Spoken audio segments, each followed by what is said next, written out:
Welcome to our Copyright and Digital Citizenship class for week 2 and week 3. The bit.ly is at the top for you to have the slides. Make sure you click on that and save it because there's some hyperlinks that you'll want to use for some resources. I want to remind you, just like I did last time, that I am not a lawyer. So remember, this is just my opinion on things that I've learned and all the years that I've spent with copyright, but it's not legal advice. Okay, so last time we met, we talked about the copyright basics and also some limitations that are on copyright. But today, what we're going to talk about is fair use, which is one of the limitations, public domain and Creative Commons. And then we're going to end the class by talking about using copyrighted works in teaching. Okay, we're going to start with fair use overview and how fair use is applicable in your school. So, fair use is part of the copyright law, and fair use of copyrighted work for purposes such as. So, this is when you're able to use copyrighted works for things like criticism, comment, news reporting, teaching, scholarship, research.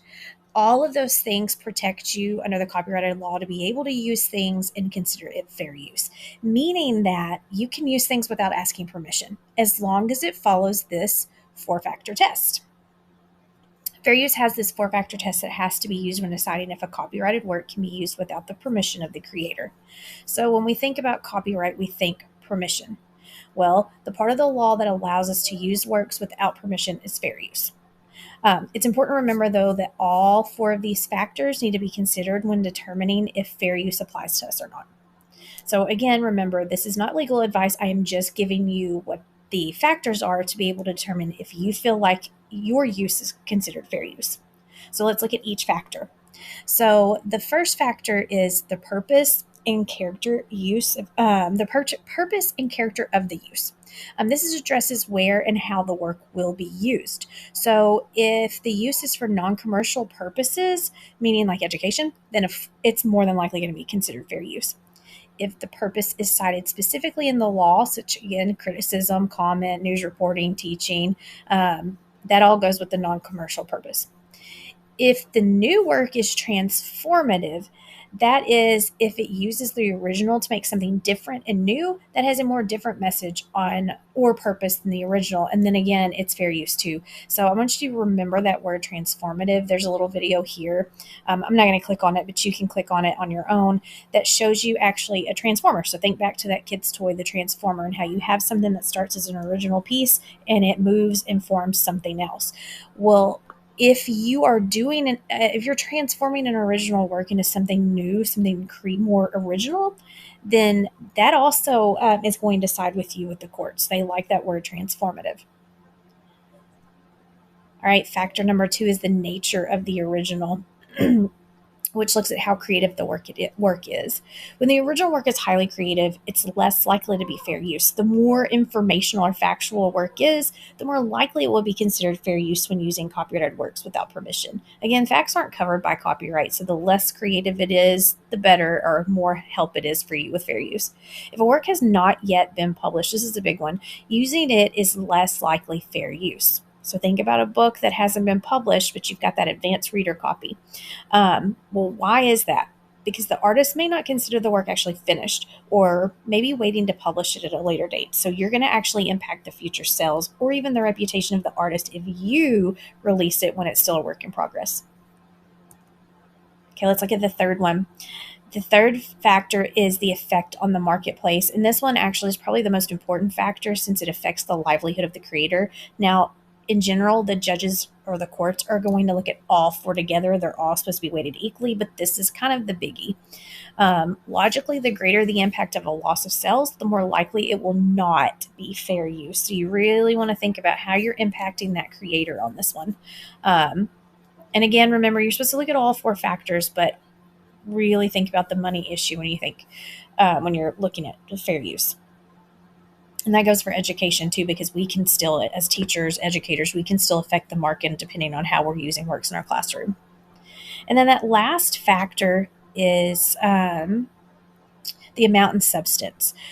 You're looking at the portion of the work. This addresses the quantity and quality of the work that was used. Now, there's a lot of misconceptions that people think it's part of the law that only this percentage of a poem can be used or this percentage of a song.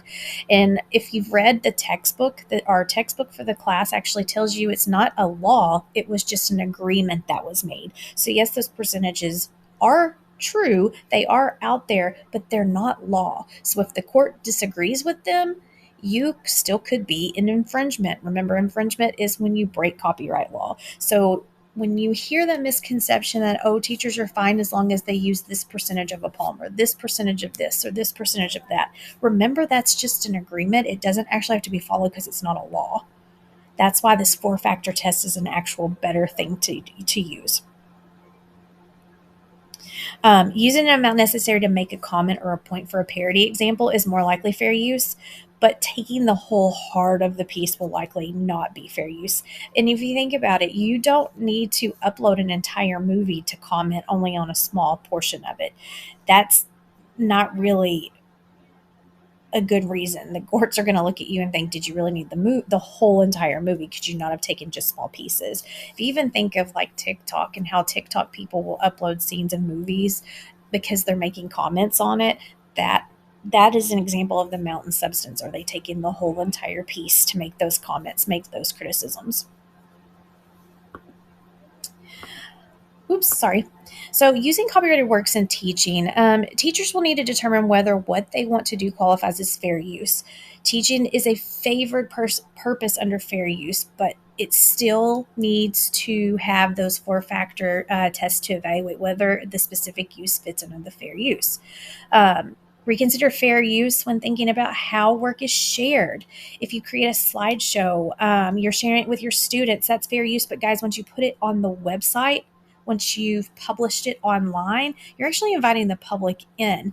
And now your use is different. So if you've done the fair use four-factor test for something that you're going to do in your classroom, but then you decide to post it online, that four-factor test needs to be looked at again because you're changing who your audience is.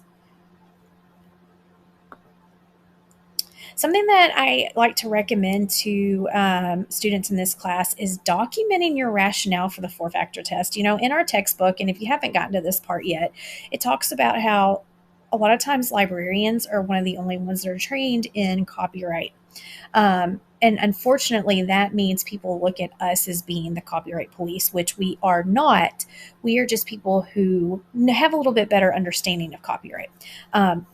However, again, in our textbook, it talks about how, you know, librarians are going to be ones that are thought of to at least know what's going on as far as copyright, which isn't always fair. So for us, if we're doing something in our library and we have given maybe even advice, like there's times that I've been called by the tech department and asked questions about whether or not I felt like this was fair use or maybe this was infringement. I always write it down because I want to be able to have proof later on just in case.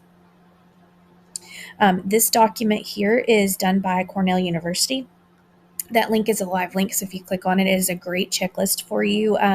This again helps you to analyze that four-factor test and kind of document that you were in good faith. A lot of times, even if something happens with infringement, say you get a cease and desist letter asking you to stop using something that they feel is infringing upon a creator, if you can prove you were in good faith, a lot of times that's dropped and you're okay.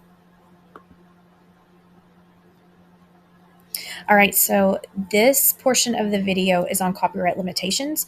And again, I'm not going to play it, but it is something that I want you to go back and watch on your own to kind of help kind of sum up the fair use portion of this lesson. All right, now we're going to talk about public domain and Creative Commons. Let's start with public domain.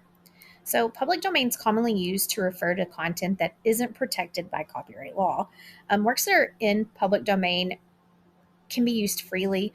You don't have to ask permission from that creator. You also don't have to do the fair use test because most of the time works that are in public domain have their copyright's been expired. Sometimes authors can choose, or creators, I should say, can choose to put their stuff straight into public domain, but for the majority of works, it is because the copyright has expired. But the great thing about public domain is you can use it freely. No permissions needed. No fair use test is needed. It's just there for you to use. There's some really interesting examples about public domain. If you actually go online, say you're doing it with your students, you can just type in public domain and you're going to get a whole bunch of resources. I wanted to bring this one up here because this is really new. It just came out recently. And Disney gets brought up a lot when you're talking about copyright because Disney doesn't play around. They take copyright extremely serious because, again, it's their effect on their marketplace, right? Well, Steamboat Willie recently entered public domain. And this article is really, really interesting because it talks about, because I can't remember, I don't want to say it wrong. It was a few years ago, or I feel like it was last year.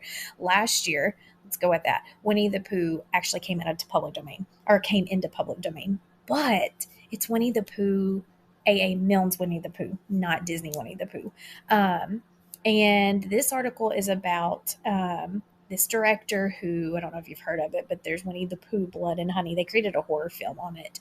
And this director is actually going in and talking about how he will not touch Steamboat Willie and how a lot of people they're trying to redo Steamboat Willie, but he's pretty much going into explaining why he thinks that's an awful idea. So if you get a chance, read this because even though it has fallen into public domain, there's still a lot of things that they have to think about. There's a lot of franchise work, trademark things. There's so much more than just the copyright piece itself that Disney has done to maintain its hold on its character Steamboat Willie. It may be in public domain, but that doesn't mean you have free reign to do everything. So even if everything or something is in public domain, you still want to be careful. Another example is of books, classic books. Like recently, I guess about 2 years ago, The Great Gatsby was had entered public domain.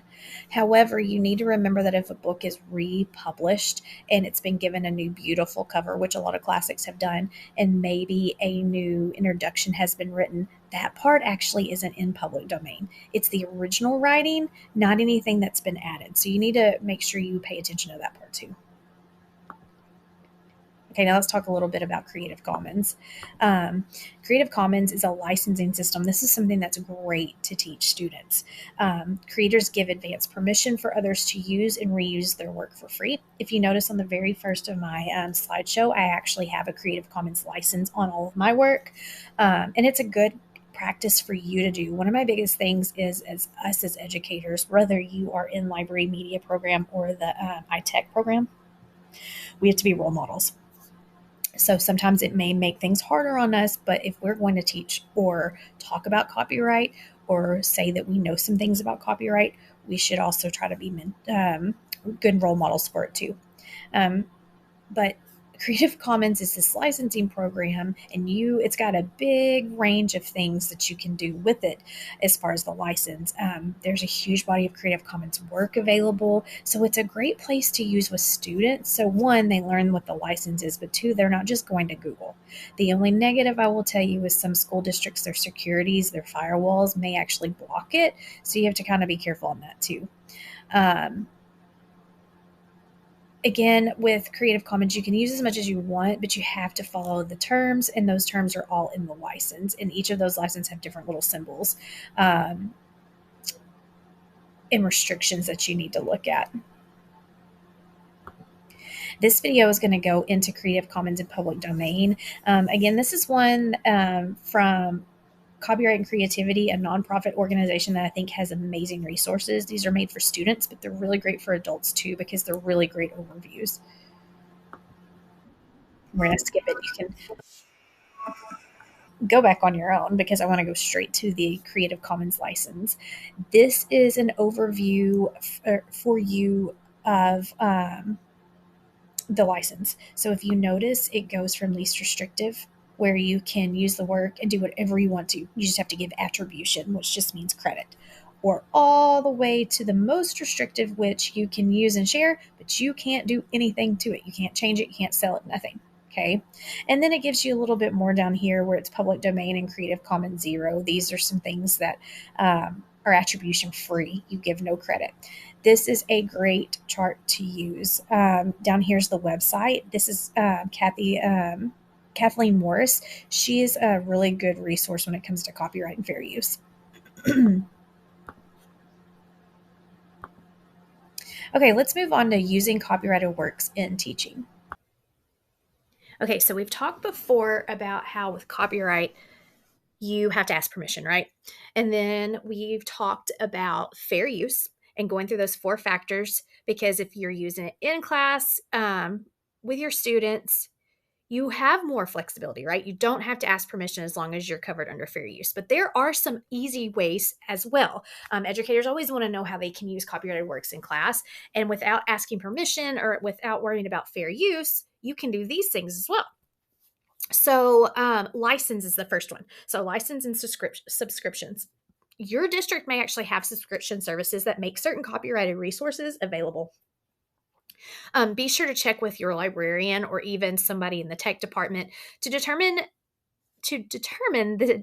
which text adoptions come with access to materials, because sometimes, and this was actually a big question during COVID with textbooks, about that online digital source too, because you don't want to just assume and start scanning things yourself, right? Did your text come with access online? That person, whether it's the librarian or maybe even the tech person, should know if there are any license subject to specific limits or restrictions. Because this is one thing, and if you've read this already in your textbook, license and subscriptions actually trump copyright. You are signing an agreement with them. So, because of that, you actually have to follow their rules versus the copyright. So, even if you use something with that license and you think, oh, fair use is going to cover me, if it specifically says in that license or subscription's terms of service, you're actually breaking that contract, which trumps the copyright. And even though that may not so much be legal, you are bound to that contract. So, you have to look at it that way too. Um, in general, for resources that are subscription services licensed by your school district, be respectful of what you can and cannot do. Don't share with colleagues at another school who don't have a subscription. So, I didn't tell you this last time we met, but I started my teaching in Beebe in Central Arkansas, and we had subscription service to BrainPop. Well, I knew that password, username, and password by heart.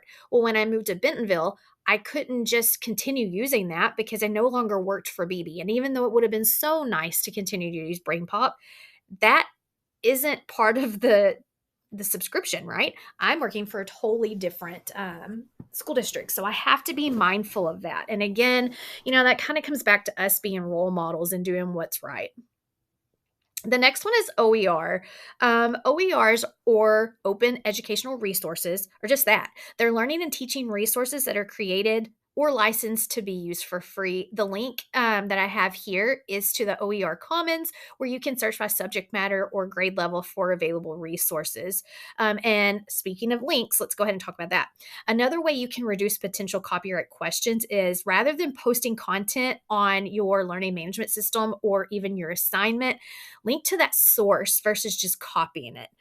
If you're linking, and you do this in emails too, if you're linking, you're not actually creating a new copy. Just be careful not to link to a site that is a hub for infringing content.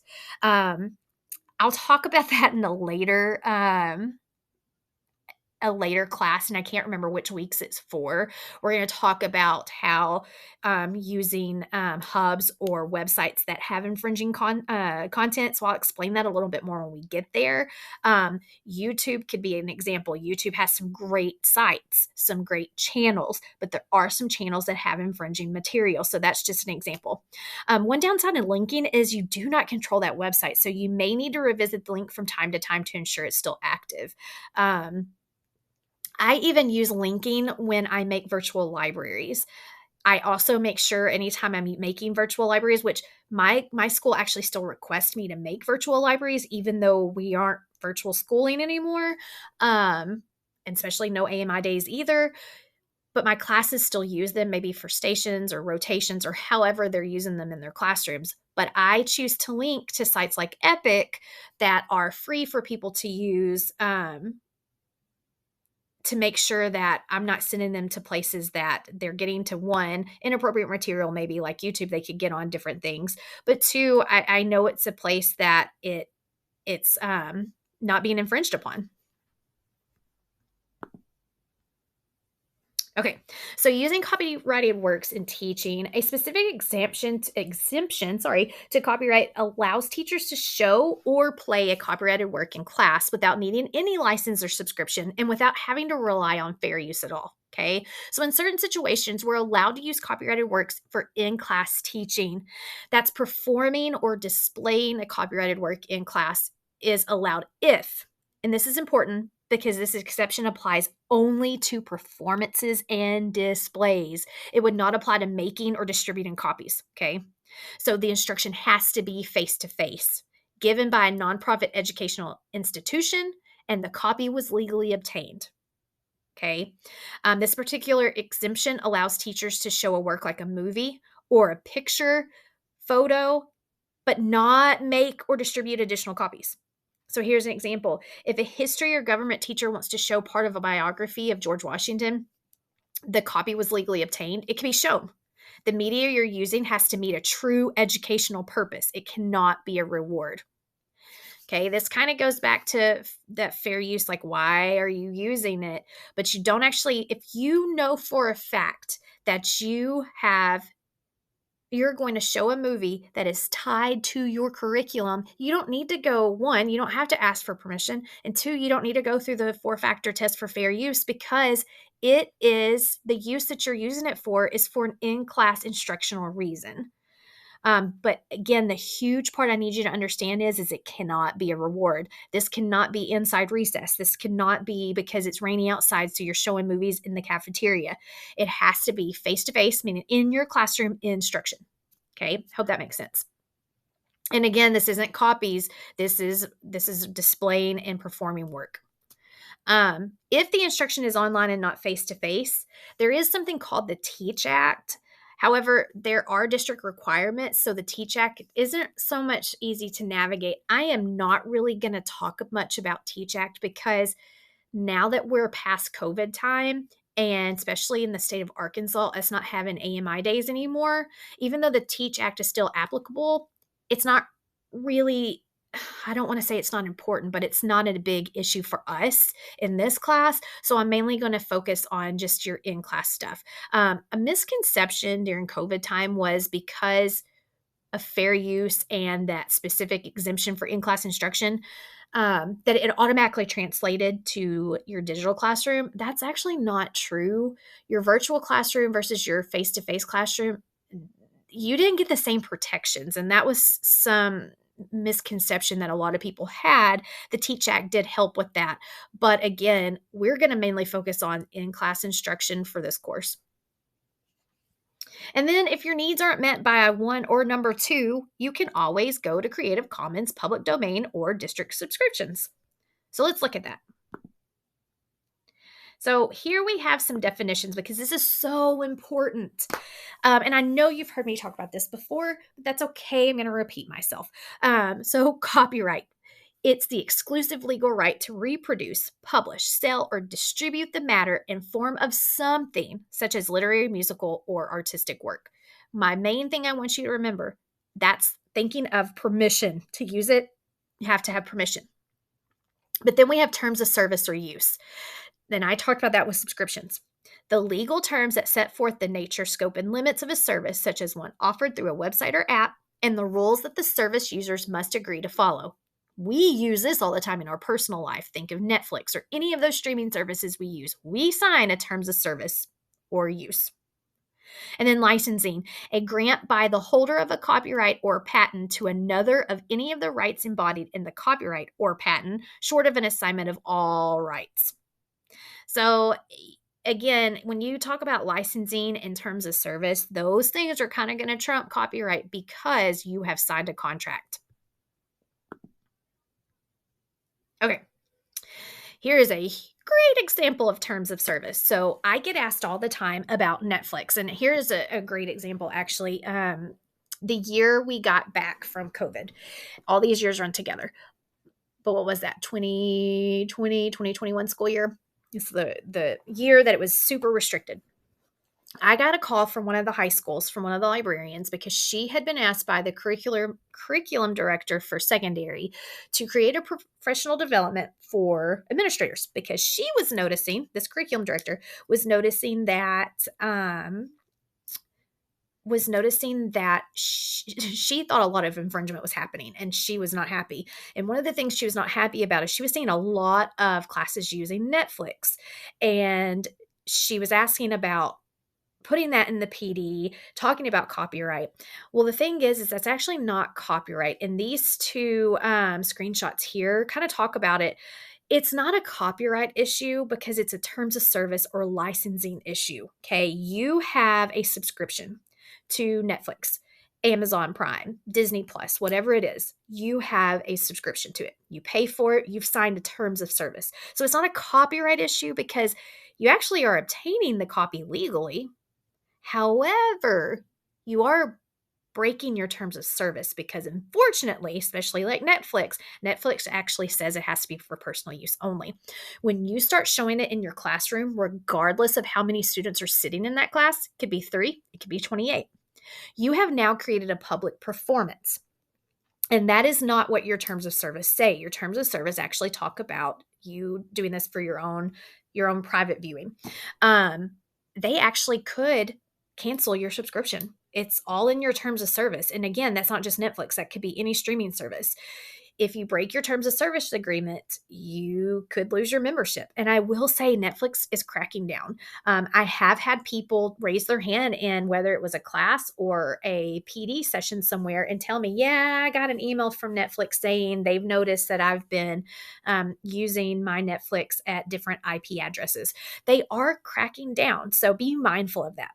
Now, this article here from Netflix, they are trying to be helpful. They have educational screenings of documentaries. Now, granted, you know as well as I do, those are never ones that we are really wanting to use in our classroom.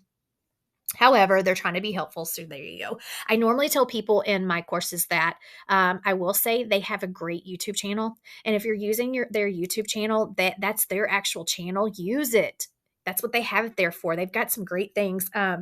They had one not too long ago. Well, it's been a few years, and I think it's still up. I haven't checked, but it was one of their it was one of the shows that they had on there about Black voices, and it was read alouds, and it was different African American actors or authors that would go on and they would read books. Well, those are great things to use for your classroom, right? Well, they were posting those actually on their YouTube channel, and because it was on their YouTube channel, you could use that in your classroom because you're not actually getting on Netflix and using it. You're using their free, open to anyone YouTube channel. Okay, so now let's talk about licensing.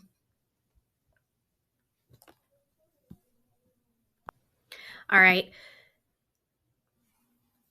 So a great example of licensing is teachers pay teachers, and you've heard me talk about that before. But why I like to use this as an example is because when you purchase from Teachers Pay Teachers, it will have an actual license agreement on there. It has usually your stuff that you purchase, even the free stuff actually, will have a comment about copyright, and it will tell you about your almost kind of like terms of service. It will tell you how you can use it because what you've ultimately done is you've purchased a license. Now, normally you purchased it for one person. You're purchasing one license. That is for your classroom, okay? If you want to give that to some other teacher, so let's say you teach on a team of 3, you purchased one license for your classroom, and this happens all the time. A lot of teachers will just upload it to a team drive, and therefore all 3 of those classrooms now have access to that one licensed product. However, that actually is infringement. You've only purchased one. So Teachers Pay Teachers actually has a place where you can go, look, here's an example. I need to purchase 3 additional licenses because legally you should actually be purchasing for each of those classrooms. Now you purchase it for yourself. That's perfect, right? You can use it for however many kids you have in your class. You can use it for the next year because that's what you purchased it for. You cannot, however, share it freely to whoever. Unfortunately, that's not how it works. We have to remember these people too are also creators.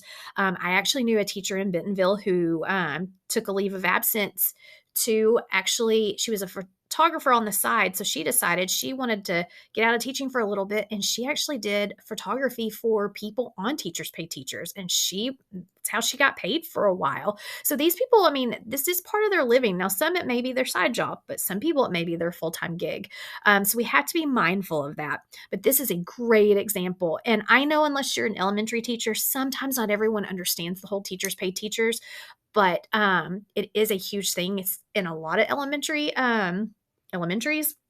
So that's why I tend to like to use Teachers Pay Teachers as an example for licensing, but you have to be mindful. The example earlier came up about music too. You purchase those in licensing agreements as well. So when you buy them, you need to be mindful of what it says. And a lot of times it's going to be pretty explicit on how many students or how many classrooms. So just pay attention to that when you purchase something.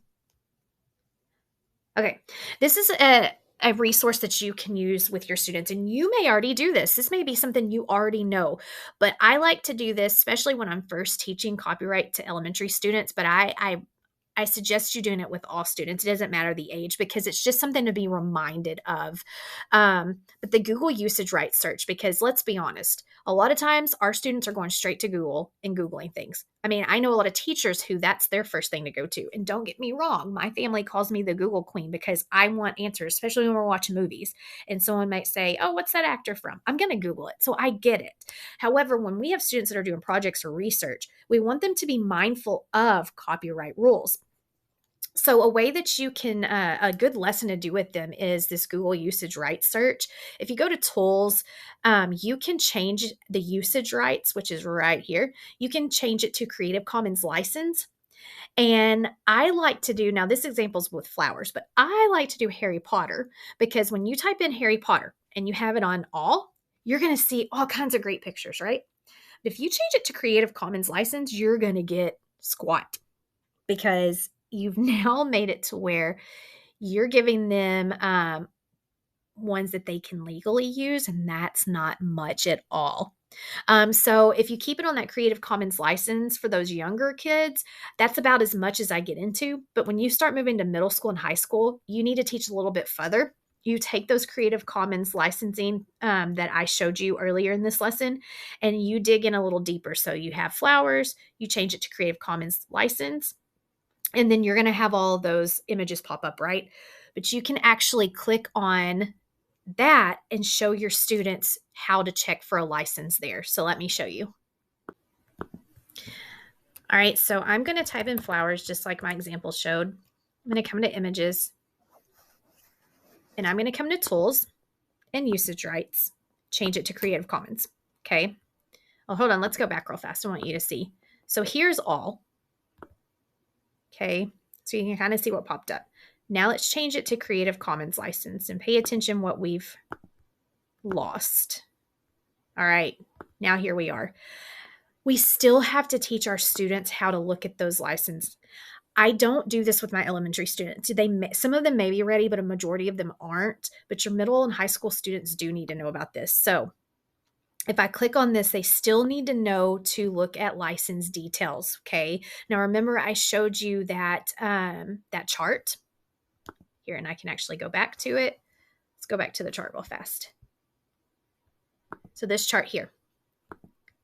So I've taught my students how to do this, right? We've looked at all of these different licenses. So I'm going to come here and look at the license details.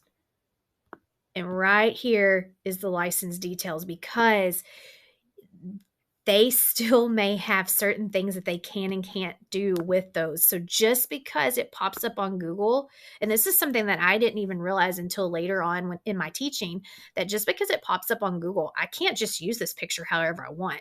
It's one thing when our students use these pictures in a presentation or a project at school, but we know that our students just don't always keep them in school. Because if we're using them in class, they're presenting to their classmates, that's mainly going to be covered under fair use and they're going to be fine. The problem is a lot of times our students like to take stuff they create and post it online. And guys, once it leaves your classroom and goes straight to online, we now have a different problem because we've now moved it to the public. It's more like public performance now. Okay. So fair use doesn't cover that. So we do want to be mindful of that. And we want to teach them how to look for those details. Now, a lot of times like Flickr or Pixels, Pixabay, I don't see it on here. Those are great sites to use for Creative Commons pictures or images.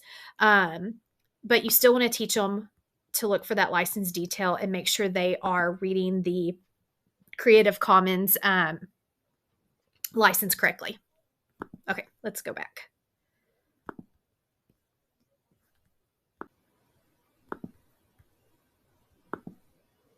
All right, let's look at some other resources. And these, again, are everything we've talked about. However, when I say other resources, it's because I've actually linked resources here for you. Okay, so I'm going to click through really fast and then I'll go over them. Creative Commons, I've already kind of explained to you what Creative Commons is, but right here you can click on this and it will take you to their site. Public domain, again, we've talked about it, but these are actually some public domain sites. This one's pictures, music, and this one is Project Gutenberg. So it is PDF books of classics.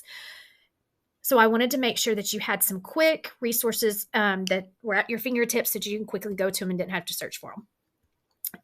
Back to Netflix and Amazon. Now, I know that I showed you the one with the screenshots, but these are the actual links to them. I also put the YouTube channel links because I like the Netflix YouTube channel better, but I wanted you to have those as well because those are great resources to use for your classroom. And again, guys, copyright isn't about keeping you from using things.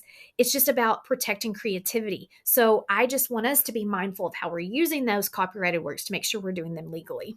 And all of these are great sources to be able to do that with. All right, let's review. Now, this review is going to be over a class from the first class to tonight. So here we go. Scenario 1. Students want to create a video to advertise for prom and use a series of popular songs in the video. This video will be shown in school during student news and will be posted on the Student Council Instagram account. Do you think this would be fair use? So think about the 4-factor test. Think about who's using it, how much is being used. Where's it going to be shown? Is it affecting the artist or creator, affecting the market? Do you think this is fair use?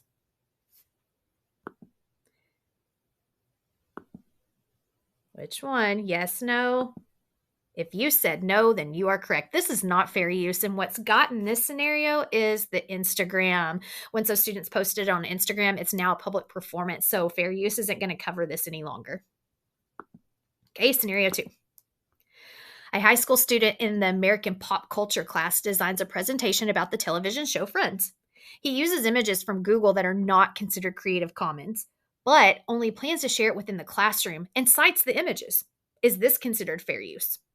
Yes? No? What do you think? Maybe a second. If you said yes, then it's correct because, again, the clue to this one is only plans to share it in the classroom. And citing the images is just a great habit to get into. You don't necessarily have to do that to be covered under copyright because remember, copyright has to do with permission. However, it's super smart of this student to be able to cite those images.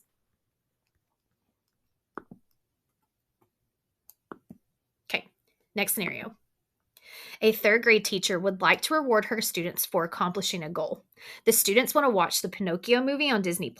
So she agrees to show them only the first 30 minutes of the movie using her account, but not the entire movie. So is this a fair use situation? So again, going back over that fair factor test, is it a yes or is it a no? What do you think? This teacher's rewarding the students using Disney+, but only the first 30 minutes. If you said no, that's correct. Because remember, the licensing agreement says, or terms of service says personal use only. Doesn't matter how often or how long that teacher's showing it for.